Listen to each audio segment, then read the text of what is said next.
பாலியல் கொடுமை குறித்து அவசர போலீஸ் 100ஐ அழைத்து புகார் கொடுத்தவருக்கு காவல் நிலையத்தில் கொடூரம் நடந்திருக்கிறது. இது தொடர்பாக பாதிக்கப்பட்ட பெண் அளித்த அந்த பேட்டியை பார்க்கலாம். அப்பா அம்மாவுடைய ஊரு கன்னியாகுமரி நாகர்கோவில். நாங்க எங்க அப்பா வந்து பொழைக்கிறதுக்கு 45 வருஷத்துக்கு முன்னாடி வந்தாங்க. அப்பா புஷர் மீனவர். அப்ப வீட்டுல கல்யாணம் பண்ணி கொடுத்தாங்க. நான் ஒரு கஞ்சா அடிக்கிறாரு குடிக்கிறாருன்னு சொல்லிட்டு அவர் சரியா வாழாம அப்பா அம்மா கூட வந்துட்டேன். எப்படி திருத்தணும்னு முயற்சி பண்ண முடியலன்ட்டு வந்துட்டேன். அதுக்கப்புறம் நர்சிங் முடிச்சிருக்கிறேன். கிளினிக்ல ஹோம் நர்ஸ் இந்த மாதிரி சின்ன சின்ன ஒர்க் பண்ணிட்டு இருந்தேன்.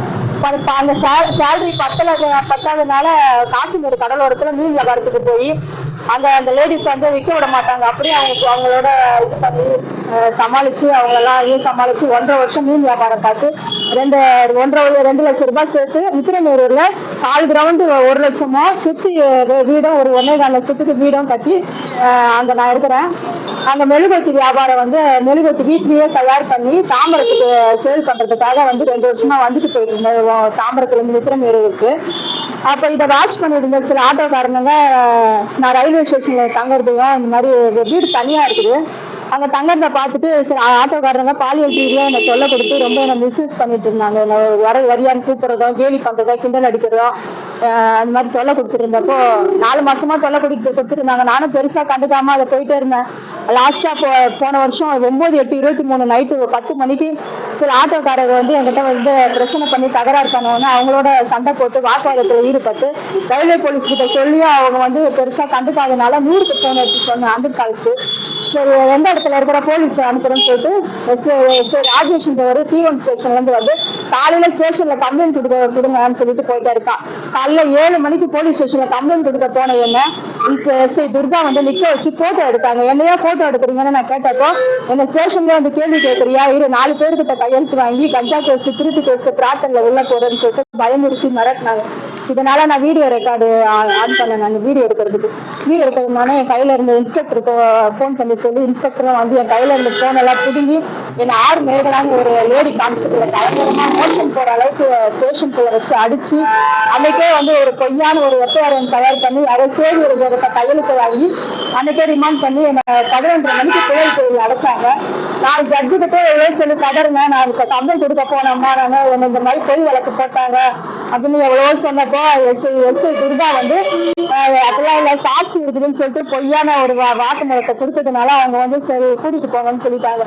அதோட 5 மாசம் நான் புழல்ல இருந்துட்டு அவ்வளவு கொடுமைகளை அனுபவிச்சு ரொம்ப டார்ச்சர் அனுபவிச்சு கல்விகள் எல்லாம் அதிக எடுத்தாங்க. நான் என்ன மன உளைச்சல் ஆகி என்ன தற்கொலைக்கெல்லாம் தூண்டினாங்க. எங்க அப்பா அம்மாவும் அவ்வளவு தூரம் கஷ்டப்பட்டு உடம்பு சரியில்லாதவங்க அப்பா ஆபரேஷன் பண்ண கையாடியே போட்டு போய் ஜெயிலுக்கும் என்னை அலைஞ்சு திரிஞ்சு என்னை ரொம்ப கஷ்டப்பட்டு வக்கீல வச்சு போட்டு வெளியில போட்டு வந்தாங்க. 30,000 ரூபாய் டெபாசிட் கட்டுற மாதிரி பெயில் ஆகுது. அதை கூட கட்ட முடியல. மாடிஃபிகேஷன் போட்டு 15,000 கட்டி என் வீட்டு பத்திரம் விக்கிரமேரி வீட்டு பத்திரம் கஷ்டப்பட்டு உழைச்சு வாங்கின வீட்டு பத்திரத்தை அடமானம் வச்சு 15,000 கட்டி நான் வெளியே வந்தேன். வந்து Tambaram commissioner DGP office human rights தான் போய் வந்து கம்ப்ளைண்ட் கொடுத்தேன்.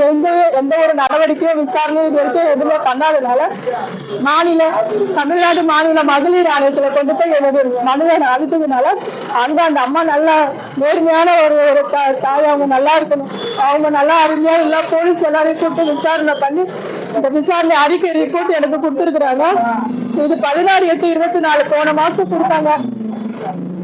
1 மாசம் ஆக போகுது. இது வரைக்கும் தாம்பரம் கமிஷனர் ஆபீஸ்ல இருந்து இது வரைக்கும் எந்த ஒரு அழைப்பும் இல்லை, பேச்சுவார்த்தையும் இல்லை. சரி அவங்க கூப்பிடுவாங்கட்டு நானும் ஒரு 2 தடவை போன் பண்ணேன். இருமா நாங்க பேசுவோம் கூப்பிடுவோம்னு சொல்லிட்டு கட் பண்ணிட்டாங்க. இப்போ இதுல வந்து என்னுடைய எஃப்ஐஆர் வந்து ஃபர்ஸ்ட் கேன்சல் ஆகணும். அதுக்கப்புறம் departmental enquiry against Charles inspector மேலேயும் எஸ்ஐ மேலேயும் நடவடிக்கை துறை ரீதியான நடவடிக்கை எடுக்க சொல்லியிருக்கிறாங்க. காம்பன்சேஷனும் வித் சம் கேஷ் அவார்டு எனக்கு கொடுக்க சொல்லியிருக்கிறாங்க. இந்த மகளிர் ஆணையம் விசாரணை அறிக்கை ரிப்போர்ட் ஆர்டரை வந்து சீக்கிரத்துல நடைமுறைப்படுத்தவும் தமிழ்நாடு மாநில முதலமைச்சர் மு க ஸ்டாலின் ஐயா இதை பார்த்து நான் படுற ஒரு ஏழைங்களுக்கு ஆள் பலம் பணபலம் இருந்தாலும் இந்த சட்டமும் காவல்துறையும் வேலை செய்யுது. எங்களை மாதிரி யாரும் இல்லாத அனாதைகளுக்கெல்லாம் இந்த காவல்துறையும் இந்த சட்டமும் வேலை செய்யுதா என்னன்னு தெரியல. நீங்களாவது இதை பார்த்து இந்த ஏழைக்கு நியாய நீதி கிடைக்க முடியாகவும் இந்த மகளிர் ஆணைய ரிப்போர்ட் இதை நடைமுறைப்படுத்தவும் தாழ்மையுடன் உங்களை கேட்டுக்கிறேன். இந்த சம்பந்தப்பட்ட அந்த அதிகாரிகள் இன்ஸ்பெக்டர் மேலேயும் எஸ்ஐ மேலேயும் இந்த ஆர் மேகலா, திருப்பணி, ராஜேஷ் இவங்க மேலெல்லாம் கண்டிப்பா நடவடிக்கை எடுத்தே ஆகணும். அது இல்லாம என்ன மாதிரி எத்தனையோ பேர் நியாய நீதி கிடைக்கும்னு சொல்லிட்டு நம்பி போலீஸ் ஸ்டேஷனுக்கு போறாங்க. அங்க வந்து பெண்கள் வந்து என்ன மாதிரி எத்தனையோ பெண்களுக்கு இந்த மாதிரி தான் பாதிக்கப்படுறாங்க. கேஸ் கிடைக்கலன்ட்டு எந்த ஒரு லேடிஸ் வந்தாலும் அவங்க மேல விபச்சார கேஸ போட்டு அவங்க வந்து ரொம்ப துன்புறுத்துறாங்க. இந்த மாதிரி எனக்கு வந்து நேர்ந்த நிலைமை வேற எந்த பெண்களுக்கும் தமிழ்நாட்டுல யாருக்கும் கிடைக்க கூடாது. அதுதான் என்னுடைய வேண்டுகோள்.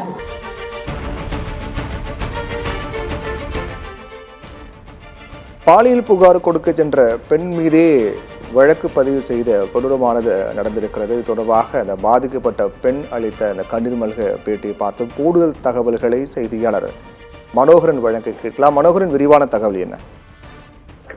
வணக்கம் பிரவீன். அதாவது கன்னியாகுமரி மாவட்டத்தை சேர்ந்த நூர்விலேடி இவர் திருமணமாகி சில நாட்களில் கணவரை பிரிந்து உத்திரமேரி பகுதியில் வாழ்ந்து வருகிறார். இவர் செவிலியர் பணி செய்து வந்தார். இந்த நிலையில் அவருக்கு அதில் போதிய வருமானம் கிடைக்காததால் சொந்தமாக தொழில் செய்ய வேண்டும் என எண்ணி, அதாவது மெழுகுவர்த்தியை தயார் செய்து வீட்டிலே தயார் செய்து அதனை வந்து தினமும் உத்திரமேரூரிலிருந்து தாம்பரம் வந்து பேருந்து நிலையம் அருகில் உள்ள தேவாலயம் முன்பு மெழுகுவர்த்தியை விற்று வந்தார். இந்த நிலையில் இரவு நேரத்தில் பேருந்து நிலையத்தில் அருகில் வைக்கும் ஆட்டோ ஓட்டுநர்கள் சிலர் தொடர்ந்து பாலியல் தொல்லை கொடுத்து வந்துள்ளனர். இதனை தாங்க முடியாமல் நூர்துமேரி காவல்துறை அவசர அழைப்பு எண்ணான 100 எண்ணிற்கு போன் செய்து புகார் அளித்துள்ளார். அப்போது சம்பவ இடத்திற்கு வந்த போலீசார், நீங்கள் காலையில் தாம்பரம் காவல் நிலையம் வந்து புகார் கொடுங்கள் என்று சொல்லிவிட்டு அங்கிருந்து சென்று விட்டார்.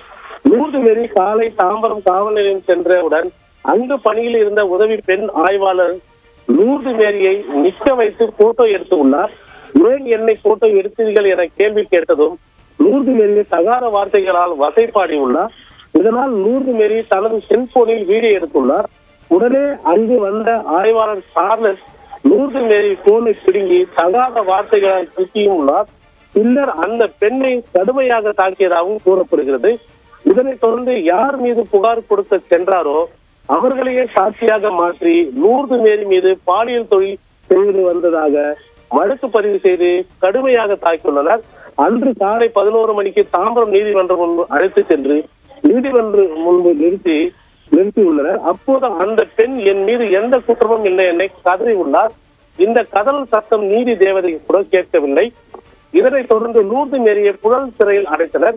பின்பு 5 மாதம் கழித்து ஜாமீனில் வெளியே வந்த நூர்துமேரி தனக்கு நீதி வேண்டும் என சென்னை மாநகர காவல்துறை கமிஷனர் அலுவலகம் சென்று தனது நீதியை வேண்டி மனு கொடுத்தும் ஒரு பயனும் இல்லை. கடைசியில் ஒரு வழியாக தனக்கு நீதி வேண்டி தமிழ்நாடு மாநில மகளிர் ஆணையத்தை நாடினார். அங்கு நூர்துமேரியின் புகாரை பெற்றுக் கொண்டு விசாரணை மேற்கொண்ட போது தாம்பரம் காவல் நிலையத்தில் உள்ள சிசிடிவி பதிவுகளை அழித்து உள்ளது தெரிய வந்தது. இதனால் தமிழ்நாடு மாநில மகளிர் ஆணையம் இந்த சம்பவம் குறித்து தாம்பரம் போலீஸ் கமிஷனர், அப்போது தாம்பரம் காவல் நிலையத்தில் பணியில் இருந்த ஆய்வாளர் சார்லஸ் மற்றும் உதவி ஆய்வாளர் துர்கா ஆகிய இருவரையும் விசாரித்து விசாரணை அறிக்கை தாக்கல் செய்ய வேண்டும். அதே போல் பாதிக்கப்பட்ட நூர்துமேரிக்கு நஷ்டஈடு வழங்க வேண்டும் என நோட்டீஸ் வழங்கியுள்ளார். நோட்டீஸ் வழங்கப்பட்டு 1 மாதம் ஆகியும் இதுவரை பாதிக்கப்பட்ட பெண்ணை அழைத்து விசாரிக்கவில்லை. இது குறித்து நூர்துமேரி தாம்பரம் கமிஷனர் அலுவலகம் சென்று கேட்ட போதிலும் அதாவது முறையான ஒரு பதில் கூறவும் இல்லை. அதாவது மக்களை பாதுகாக்க வேண்டிய காவல்துறை இப்படி பொதுமக்களிடம் நடந்து கொள்வது கேள்விக்குறியாக உள்ளது. பிரவீன், அதாவது காவல்துறையில் உதவி ஆய்வாளர் என பதவிகள் வழங்குவது பொறுப்புடன் செயல்பட வேண்டும் என்பதே. ஆனால் தற்போது தங்களது பொறுப்பை மறந்து அதனை அதிகாரமாக பயன்படுத்துவது மக்கள் மத்தியில் அச்சத்தை ஏற்படுத்தி உள்ளது. காவல்துறை விழிக்குமா, நூர்துமேரிக்கு நியாயம் கிடைக்குமா என ஒரு கேள்வி எழுந்துள்ளது. பெண்ணுக்கு நடந்துள்ள இப்படிப்பட்ட அநியாயத்தை மகளிர் ஆணையம் சுட்டிக்காட்டிய பிறகும் நடவடிக்கை எடுக்காதது ஏன்? அப்படி என்றால் மகளிர் ஆணையத்திற்கு எந்த அதிகாரமும் இல்லையா? பெண்களின் மத்தியில் ஒரு கேள்வி எழுந்துள்ளது. மேலும் காவல்துறை மீது அரசு என்ன செய்ய போகிறது என கேள்வியும் எழுந்துள்ளது. காவல் நிலையத்திற்கு புகார் அளிக்க செல்லும் பெண்களின் பாதுகாப்பு கேள்விக்குறியாக மாறிவிட்டதா தமிழகத்தில் என சமூக ஆர்வலர்கள் கேள்விகளும் எழுப்புகின்றனர். பாலியல் கொடுமை குறித்து புகார் அளிக்க சென்ற பெண் மீது விபச்சார வழக்கு பதிவு செய்யப்பட்ட கொடூரமானது நடந்திருக்கிறது. இது மிகப்பெரிய சர்ச்சையானது ஏற்பட்டிருக்கிறது.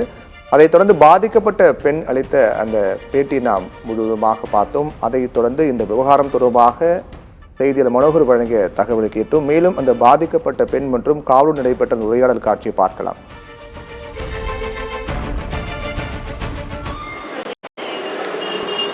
என்ன சார் சொல்றீங்க? சொல்லுங்க, என்ன சொல்றீங்க?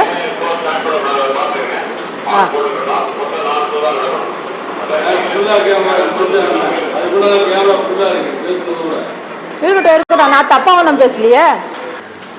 ஒரு ஸ்டேஷன்ல நியாயம் வேணும், நீதி வேணும்னு கேட்டு வந்தா என்னையே என்னமோ போட்டோ எடுத்து அக்யூஸ்ட் ரேஞ்சில் 4 பேர்கிட்ட கையெழுத்து வர வாங்குறாங்களாம். படுக்கிற தொழில் பண்ண, திருட்டு வேலை பண்ணேன்னு.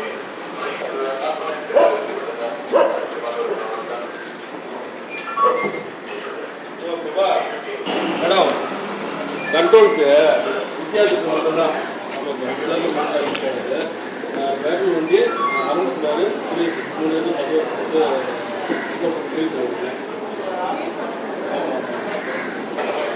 என்ன சார் சொன்னீங்க அங்கே உட்காந்துக்கிட்டு? சார், ஓ வீடியோ எடுக்கிறது வேறு தெரிஞ்சிச்சா? அப்போ கண்டிப்பாக பேச மாட்டார் சார்.